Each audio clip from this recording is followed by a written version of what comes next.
Hey guys, welcome back to our channel Bong Reaction. এবার আমরা চলে এসেছি আর একটা নতুন ভিডিও দেখার জন্য, একটা ইনফরমেটিভ ভিডিও। তো যাই হোক, আমার সঙ্গে রয়েছে রিয়া আর রাজীব। আজকে আমরা দেব কাজী হায়াতের কিছু ইন্টারভিউ। তো যাই হোক, কাজী হায়াতের আমরা অনেক মুভি দেখেছি, তো এখন ফাইনালি উনি একটা ইন্টারভিউ, তাই তো? হ্যাঁ, মানে বাংলাদেশের মুভি ব্যাপারে উনি ইন্টারভিউতে কি বলেছেন সেটাই আমরা শুনবো। তো চলো বেশি দেরি না করে দেখা যাক। একদম।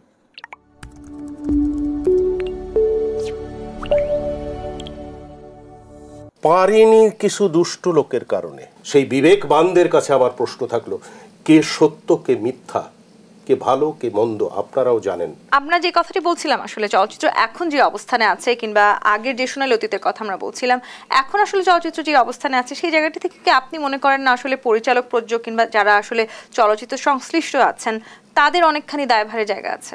আমাদের সিনেমাকে বাঁচিয়ে রাখার জন্য, আমাদের সিনেমা বাঁচানোর জন্যে পরিচালকদের দায়িত্ব যেমন আছে, তেমনি শিল্পীদের দায়িত্ব আছে, তেমনি হল মালিকদের দায়িত্ব আছে, প্রযোজকদের দায়িত্ব আছে, সবাই আছে।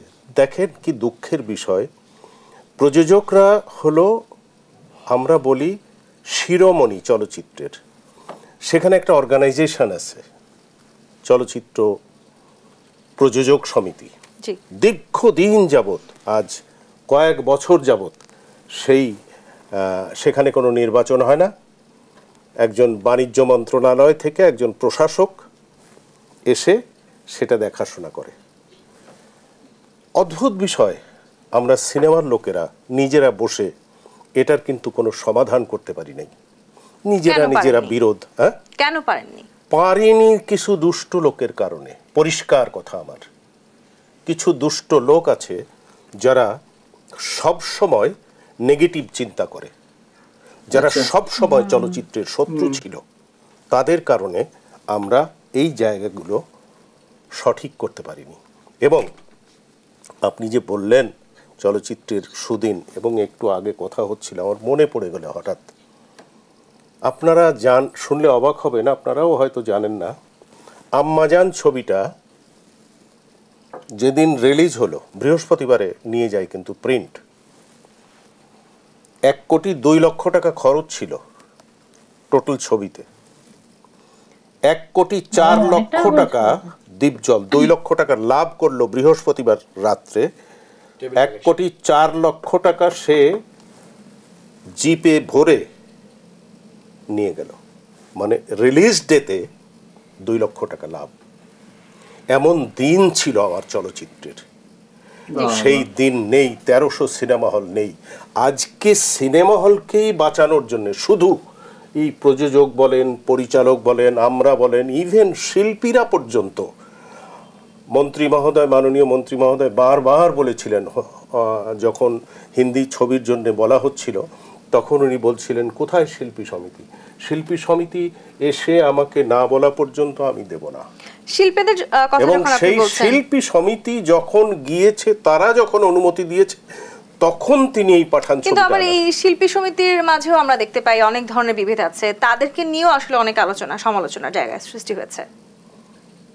আমি তো বললাম, দুষ্টু লোক সব জায়গায় আছে, এবং আপনাদেরও বিবেক আছে, দর্শকদের বিবেক আছে, আজ যারা টেলিভিশন দেখছেন তাদেরও বিবেক আছে। সেই বিবেকবানদের কাছে আমার প্রশ্ন থাকলো, কে সত্য কে মিথ্যা, কে ভালো কে মন্দ আপনারাও জানেন। সেই হিসাবে ভালো মন্দকে বিচার করুন। ঠিকই, ভালো কথাই বলেছে।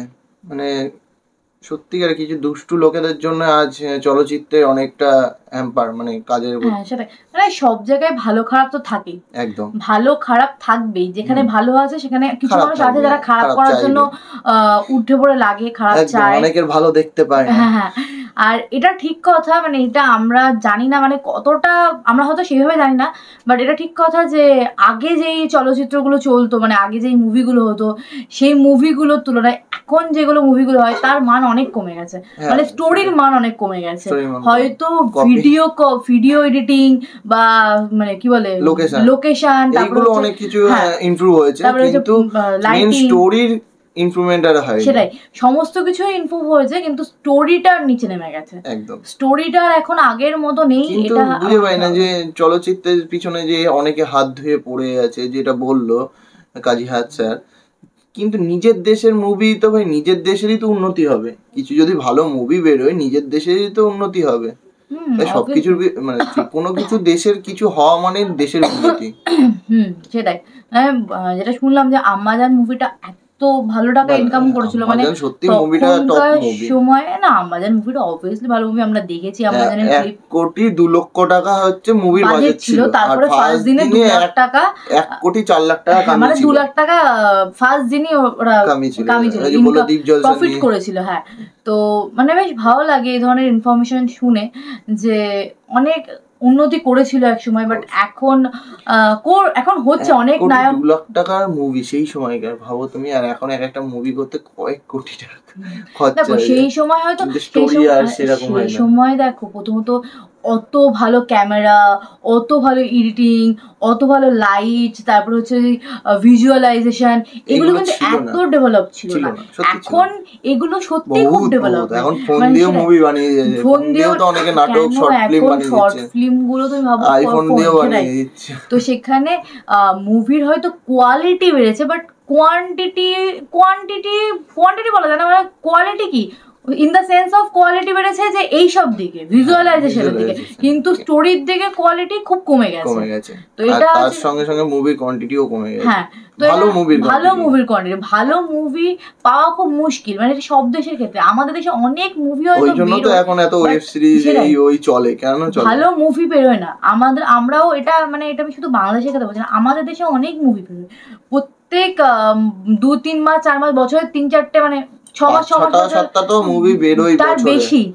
তো সেখানে মানে হিন্দি বাংলা মিলিয়ে তামিল মিলিয়ে বহুত মুভি বেরোয়। তো সেখানে হচ্ছে হিট কতগুলো হয়, ভালো মানের মুভি কোথায়, ভালো স্টোরিওয়ালা মুভি খুব কম। যাই হোক, ভালো লাগলো ইন্টারভিউটা শুনে। মানে আম্মাজানটা সত্যিকারে আমাদেরও ভালোই লেগেছিল। আম্মাজান মুভিটা এমনিতেও ভালো, আম্মাজান মুভিটা সত্যি একটা সুপারহিট মুভি। স্টোরিটা খুবই সুন্দর, স্পেশালি তোমাদের সাথে কানেকশন হবে, একদম কানেকশন করার মতো একটা মুভি। হ্যাঁ, তোমরা দেখেছো, আমরা দিয়েছিলাম, হ্যাঁ রিঅ্যাক্ট করেছি।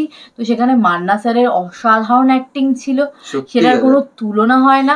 মান্না স্যারের প্রত্যেকটা মানে যতগুলো মুভি দেখেছি তার মধ্যে 90% মুভিতেই আমাদের ভালো লেগেছে। সব থেকে বেশি ভালো লেগেছে আম্মাজান, আব্বাজান ভালো লেগেছে। এই দুটো মুভি, বাস্তব, বর্তমান, এই মুভি, তারপর ধ্বংস মুভিটাও ভালো ছিল। এই টুকটাক কিছু কিছু মুভি আমাদের খুবই ভালো লেগেছে। এই মুভিগুলো ফার্স্টের দিকে রিঅ্যাক্ট করেছি, আর এই মুভিগুলো সত্যি দুর্দান্ত মুভি ছিল। আরো হয়তো অনেক ভালো ভালো মুভি আছে, কিন্তু এই মুভিগুলো যতটা দেখেছি ততটা দাগ কেটে গেছে আমাদের মধ্যে। তো সত্যিই ভালো। তো যাই হোক, ভালোই লাগলো। চলচ্চিত্রের উন্নতি হলে সবারই ভালো লাগবে, কারণ ভালো ভালো মুভি এলে মানুষ দেখবে, দেশের উন্নতি হবে। কারণ ফিল্ম সিটি মানে থেকে দেশের অনেকটা ইনকাম আসে, দেশের একটা উন্নতি হয়। এটা সব দেশের ক্ষেত্রেই সমান।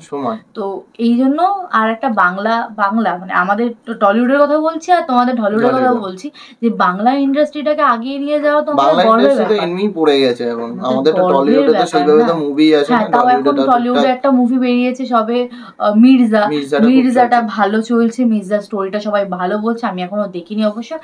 তোমরা চাইছো নাকি মির্জার কোনো ট্রেলার টিজার রিঅ্যাকশন বা গান রিঅ্যাকশন দিতে, মানে আমরা দিই, সেটা চাইছো কিনা? মির্জার অনেক কিছু মানে রিভিউ করেছে, ভালো রিভিউ করেছে, বলছে হ্যাঁ অনেকদিন পরে বাংলায় ভালো একটা মুভি এসেছে মির্জা।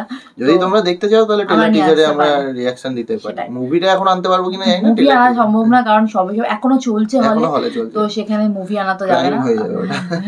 না, মুভি আনা যাবে না, সেখানে পাবোই না, তো যাবো, সেটা পাওয়াই যাবে না, সেটা তো ব্যাপার। তো যাই হোক, কিন্তু বাদ বাকি গান চাইলে নিয়ে আসতে পারি, তো বা মুভি ট্রেলার টিজার বা স্টোরিটাকে আমরা ছোট করে দেখে ব্রিফ করতে পারি। তো যাই হোক, তোমাদের দেশের মুভি তো আমরা দেখি, তোমরা যদি আমাদের দেশের মুভি দেখতে ইন্টারেস্টেড হও তো আমাদের জানাতে পারো, আমরা নিয়ে আসতে পারি।